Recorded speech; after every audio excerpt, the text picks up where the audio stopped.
Hello everyone, welcome back to my channel. তো তোমরা তো আগের ব্লগে দেখেছো আমার 9 মান্থের বেবি শাওয়ারের ব্লগটা। তো এইটা ছিল আমার বাপের বাড়ির তরফ থেকে 9 মান্থের বেবি শাওয়ারের ব্লগ। তো এই যে মা আগের দিন রাত্রে সব আনাজপত্র কেটে নিচ্ছে। এখানে দেখো সব মা কেটে রেডি করে রেখে দিয়েছে। তো আমার জন্য থালা বাসনও বার করেছে, যেগুলো আমাকে খেতে দেবে। তো নতুন কিনতে হয়, সেইগুলোই কিনে আমাকে মা দেখাচ্ছিল যে এইগুলো তোকে দেবো। এই যে তারপরের দিনকে সকাল দিয়ে আবার স্টার্ট করলাম। মা তো সকাল সকাল উঠে রান্না বান্না শুরু করে দিয়েছে। এখানে হয়ে গেছে পায়েস। আমার গুড়ের পায়েস খাওয়ার ইচ্ছা ছিল, তাই মা গুড়ের পায়েস করেছিল। তো আমার পায়েসটা প্রথমে বাটি করে তুলে আমি নিয়ে চলে গেলাম আমার সোনা গোপালের কাছে। আমি গোপালকে আগে ওটা দিলাম, তারপরে আমি ওটা খাবো।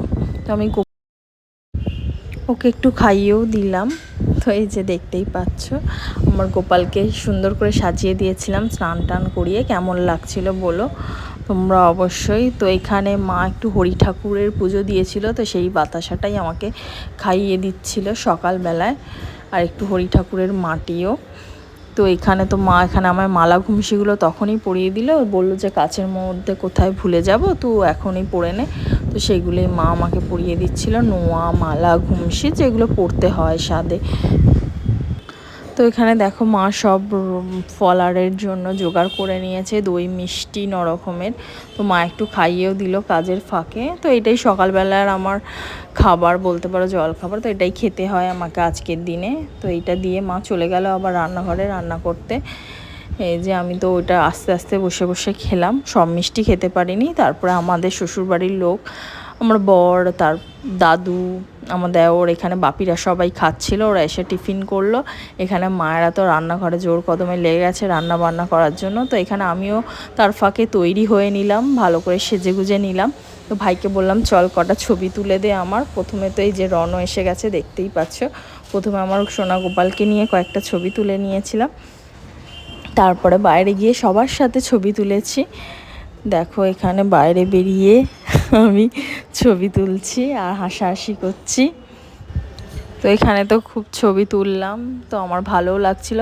এখন না খুব মনে পড়ে যে সেই দিনগুলোর কথা। এখন এডিট করতে বসেও মনে করছি যে কী সুন্দর সেই দিনগুলো কাটছিল। এখন তো আরও সুন্দর কাটছে পুচকুকে নিয়ে, তো সেইগুলো মিস করি। তবে এই যে দেখো এখানে ব্যাকগ্রাউন্ডটা ভাই একটু সাজিয়ে দিয়েছিল বেলুন দিয়ে, বেলুন বলে ফেলছি সরি, বেলুন দিয়ে সাজিয়ে দিয়েছিল। তো আমি আমার বর একটু ছবি তুলে নিলাম। এখানে ভাই বসে গেছে মায়ের সাথে জোগাড় করতে। এই যে এখানে রনকেও দিয়ে দিয়েছিল মা, আমার শাশুড়ি মা খাইয়ে দিচ্ছিল ওকে।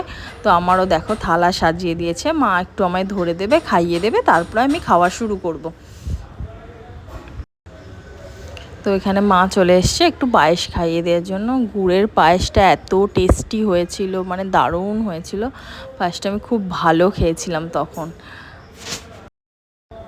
এখানে মা আমাকে ভাতের থালাটা ধরে দিল। তো এখানে এবার আমি আস্তে আস্তে খাওয়া শুরু করব। রন আমার পাশে বসেই খাচ্ছে আর আমাকে দেখছে। চলো তোমাদের সাথে একটু আমার স্বাদের মেনুটাও শেয়ার করে নিই। ভাত, করলা ভাজা, মাছ ভাজা, পোস্ত দিয়ে ছোট ছোট আলু ভাজা, পালং শাক, মাছের মাথা, লেজা, পমফ্রেট মাছ, ফুলকপি, চিংড়ি, ডাল, নলেন গুড়ের পায়েস, চাটনি, মিষ্টি, পাঁপড়। এই ছিল আমার স্বাদের মেনু। তো এই দেখো খাওয়া দাওয়ার পর সবার সন্ধ্যেবেলায় যে একটু চা খাচ্ছিলাম। আমি আজকেই বাড়ি ফিরে যাব সবার সাথে, তো একটু সবার সাথে টাইম স্পেন্ড করে নিলাম। তো আবার তোমাদের সাথে দেখা হচ্ছে নেক্সট ভ্লগে। তো দেখতে থাকো, আস্তে আস্তে ভ্লগ আসছে। এখন তো অনেক ছেলেকে নিয়ে ব্যস্ত থাকি, তাই ভ্লগগুলো এডিট করতে একটু দেরি হয়ে যায়। তো চলো টাটা বাই।